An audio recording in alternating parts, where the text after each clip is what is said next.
Good morning, dear friends. I'm Dr. Mukesh Parikh, and I welcome you all to my Institute English Cosmos. In today's The Hindu editorial vocabulary, I start with the first word, that is discretionary. English में एक common word होता है discretion. Discretion का मतलब होता है कि आपकी चॉइस के हिसाब से आप क्या डिसीजन लेते हो. जैसे मैंने कहा कि लंच आवर 1 घंटे का रखना है कि नहीं, ये मैनेजर की डिस्क्रिशनरी पावर है, ये उसके डिस्क्रिशन पे है, मतलब ये उसके विवेक पर छोड़ा. हो सकता है वो आधे घंटे की छुट्टी दे, हो सकता है वो 1 घंटे की दे, यानी कि ये ऑप्शनल है. ये ड्यूटी के जो आवर्स में आधे घंटे आपको या 1 घंटे छोड़ना है, ठीक है. तो ये आर्बिट्रेरी है, इसका सिनोनिम है. आर्बिट्रेरी का मतलब होता है जो फिक्स नहीं है, वो किसी और के द्वारा कभी भी अपनी इच्छा अनुसार फिक्स किया जा सकता है. और वॉलंटरी है. वॉलंटरी वर्ड आपने सुना होगा. मतलब आप अपने हिसाब से कोई चीज कर सकते हो तो वॉलंटरी है, और अपने हिसाब से अपने आप होती है कोई चीज ऑटोमेटिकली, तो उसे हम बोलते हैं इनवॉलंटरी. ठीक है. अब इसका एंटोनिम हो सकता है मैंडेटरी. मैंडेटरी का मतलब है फिक्स है. अब मान लीजिए किसी ने कहा कि नहीं साहब, हमारे ऑफिस के जो रूल्स रेगुलेशंस है उसमें तो लिखा हुआ है कि 1 घंटे का लंच आवर होगा, तो ये मैंडेटरी है, आप हमको आधे घंटे के बाद काम पे नहीं बुला सकते, 1 घंटे हमको पूरा लंच चाहिए. ठीक है. तो इसका मतलब है कि डिस्क्रिशन. अब मैंने कहा कि भाई कितने मंत्री रखने विभाग में, ये उसका डिस्क्रिशनरी पावर है. तो डिस्क्रिशनरी पावर का मतलब होता है वो उसके विवेक पर छोड़ा हमने, वो अपने हिसाब से देखेगा. फिर एक वर्ड आया एम्बियंट.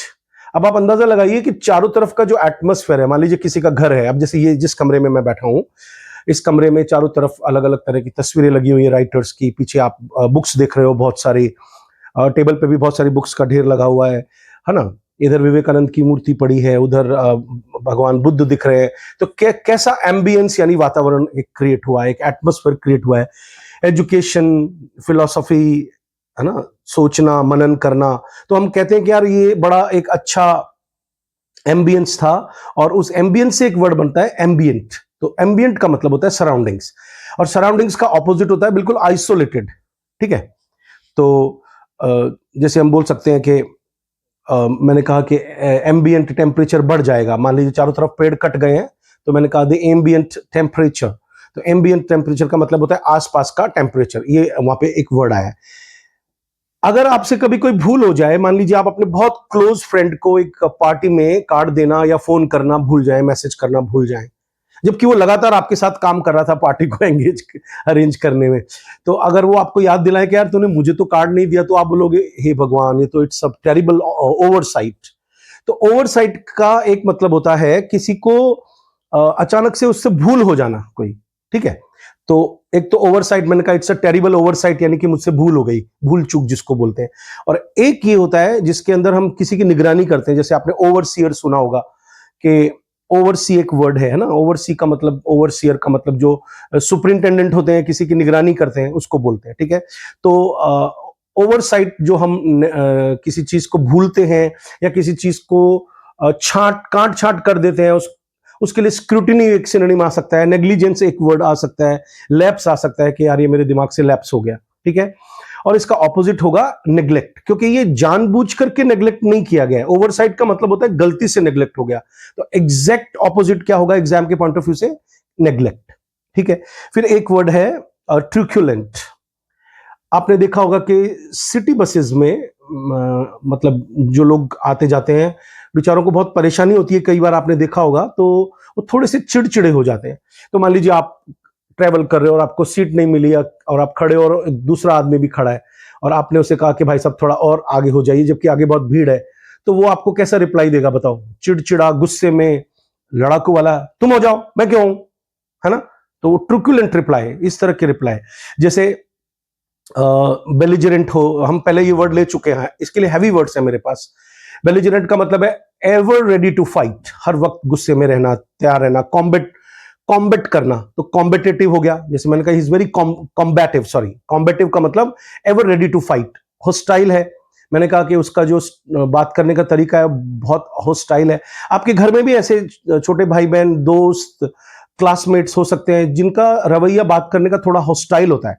ठीक है. थोड़े वो पग्नेशियस होते हैं. जैसे आप बैंक में चले जाइए, खास तौर पे सरकारी बैंकों में, आप कोई भी बात कहोगे तो आपने देखा होगा कि वो इतने तंग आ जाते हैं बेचारे, सारे दिन काम करते करते. We can understand their human capacity.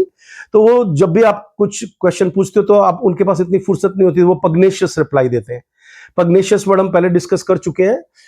एक वर्ड है, एक रूट है इंग्लिश में, पीयूजी, पग। पग का मतलब होता है मुक्का। तो जो मुक्केबाज होते हैं, बॉक्सर्स होते हैं, उनको प्यूजिलिस्ट बोलते हैं। तो जो हर वक्त लड़ाई के लिए तैयार है, मतलब कुछ भी बोल दो लड़ाई के लिए तैयार है, कि चाय बन गई क्या, हाँ बस सारे दिन चाय बनाती रहूं तुम्हारे लिए, है ना। मतलब कुछ लोग ऐसे होते हैं ना जो हर वक्त चिड़चिड़े रहते हैं, तो हम उनको बोलते हैं कि यार ये बड़े पगनेशियस है। तो इसका ऑपोजिट क्या हो जाएगा, पीसफुल। फिर है कि अगर कोई आपसे पूछे कि भाई वो घोड़े से उतर गया, वो ट्रेन से उतर गया, जहाज से उतर गया, है ना, पानी के जहाज से उतर गया या कि हवाई जहाज से उतर गया, तो एक बहुत स्टैंडर्ड का वर्ड यूज किया जाता है, दैट इज डिसएम्बार्क। बार्क वर्ड आप कॉपी में लिख लीजिए। बार्क का मतलब एक तो भौंकना होता है एज अ वर्ब, बार्क का मतलब तना भी होता है, और बार्क का मतलब जहाज भी होता है, ठीक है। तो एम्बार्क का मतलब होता है जहाज पे चढ़ना, यानी यात्रा स्टार्ट कर देना, और डिस एम्बार्क का मतलब हो गया उससे उतर जाना, ठीक है। तो इसका मतलब है अगर आप कोई बड़े जहाज से उतरते हो तो डिस एम्बार्क। तो जैसे मैंने कहा कि the passengers were asked to disembark, मतलब उनसे कहा गया कि वो उतर जाए।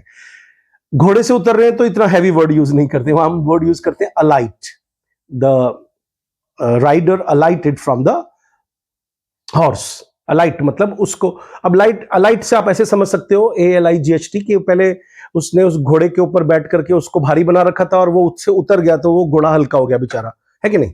तो इसके लिए हम जैसे मैंने अभी बोला एग्जिट वर्ड यूज कर सकते हैं, ठीक है। हम लोग डिबोर्ड वर्ड यूज कर सकते हैं, डिबोर्ड, ऑन बोर्ड कहते हैं I am boarding the train, तो इसका ऑपोजिट हो जाएगा डी बोर्डिंग, ठीक है। और गेट ऑन भी एक वर्ड है, गेट ऑन का मतलब चढ़ना, और गेट ऑफ का मतलब होता है, या गेट डाउन ऑफ का मतलब होता है उतरना। फिर एक वर्ड आया है रट। रट के लिए मैं आपको एक पोस्टर दिखाने का भी मेरा मन है कि आप कैसे समझोगे रट को। रट होता है कोई भारी पहिया किसी कीचड़दार जमीन पर या गीली जमीन पर चले तो एक निशान पड़ जाता है उसके ऊपर, है ना, उसको रट बोलते हैं। और एक कॉमन वर्ड रट होता है जो आपका डे टू डे लाइफ का जो मोनोटोनस रूटीन है, जैसे सुबह उठो, वही काम पर जाओ, वही उन्हीं लोगों से रोज मिलो, वापस आ जाओ, तो हम बोलेंगे कि यार I am quite board of this रट ऑफ माई लाइफ, ठीक है। हमड्रम भी एक वर्ड यूज किया जाता है इसके लिए, आप लिख लीजिए हमड्रम, HUMDRUM। तो इसका मतलब है कि एक कॉमन सा वर्ड है जिसमें एक फिक्स्ड रूटीन आप फॉलो करते हो, जिससे आपके जीवन में एक नीरसता आ जाती है, मोनोटनी। तो आप इसको टीडियम भी बोल सकते हो, एक बहुत कॉमन वर्ड है इंग्लिश में, टीडियम, ठीक है। ग्रूव, ग्रूव जिसके अंदर आप फंस के रह गए हो, ठीक है। और फिर है आपके पास एक वर्ड है साइकोडेलिक। साइकोडेलिक समझना भी बहुत अच्छा वर्ड है, एडिटोरियल में बहुत अच्छे तरीके से आया है। होता ना एक बहुत ही एक अलग संसार ये नेता हमें दिखाते हैं, ठीक है। तो सररियल एक वर्ड है। साइकोडेलिक का मतलब क्या होता है कि आप कोई ऐसी ड्रग खा लेते हो कई बार जिसे हमें हेलुसिनेशंस आते हैं, मतलब हमें थोड़ा भ्रम, जिसको मति भ्रम बोलते हैं हिंदी के अंदर, ठीक है। तो हेलुसिनेशन या हेलुसिनेशन आपने सुना ही होगा, हेल्यूसिनेट करना, किसी को भ्रम में डाल देना, ठीक है। और हेल्यूसोजेनिक भी एक वर्ड है इंग्लिश में, और माइंड ऑल्टरिंग एक वर्ड है, सररियल सुना होगा। एक वर्ड है कैलिडोस्कोपिक। कैलिडोस्कोप एक खास किस्म का एक यंत्र होता है, एक जिसके अंदर छोटे बच्चे जब होते हैं उनको देखा जाता है, वो देखते हैं उसको, इसमें एक लेंस लगा होता है, अंदर तरह तरह की कलरफुल चीजें होती है, जब उसको घुमाते हैं तो तरह तरह के रंग दिखते हैं, उसको कैलिडोस्कोप बोलते हैं।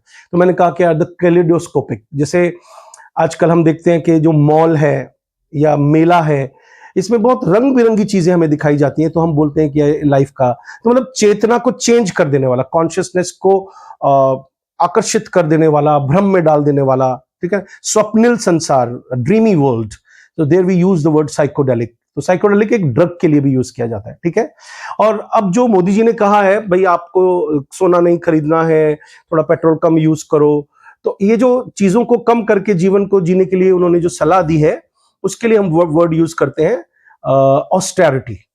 The austerity rules of prime minister, suggested by prime minister. Austere life, austere life का मतलब होता है जैसे हम लोग थोड़ा कम सुख सुविधाओं के साथ जिए, ठीक है, तो उसको हम इंग्लिश में बोलते हैं ऑस्टियर। और एक वर्ड आया है एग्जैसरबेट, किसी चीज को खराब कर देना, और जो पहले से खराब है उसको और एग्जैसरबेट कर देना। जैसे आपके रिश्ते सही नहीं चल रहे हैं, ऐसे में आपके फ्रेंड ने आपको एक धोखा और दे दिया, तो आपने कहा कि यार जो रिश्ते हैं वो और खराब हो गए, ठीक है। इसका ऑपोजिट हो जाएगा एलिवेट होना। और एक वर्ड एक्रीमोनियस अलग से आया जो मैंने आपको बता ही दिया है। अब एक इडियम लेते हैं लास्ट में, सेशन के लास्ट में, ऑन द सेम पेज। तो ऑन द सेम पेज का मतलब होता है एक बराबरी पर आ जाना। जैसे मैंने कहा कि the teacher made sure all students were on the same page. जैसे मैं टीचर हूं तो मैं कोशिश करता हूं कि सभी स्टूडेंट्स होमोजीनियस तरीके से पढ़ें, और चाहे मुझे कितने एग्जाम्पल देने पड़े, वो स्टूडेंट लगभग हर हाई लेवल का स्टूडेंट, थोड़ा कम समझने वाला, थोड़ा धीरे समझने वाला, धीरे समझने वाले स्टूडेंट को इंग्लिश में स्लो कोचेस बोला जाता है। तो I make sure most of the time in the class that every student is on the same page. So this was the session today. कैसा लगा आपको कमेंट सेक्शन में जरूर लिखें, और लाइक करें और शेयर करें। Thank you very much.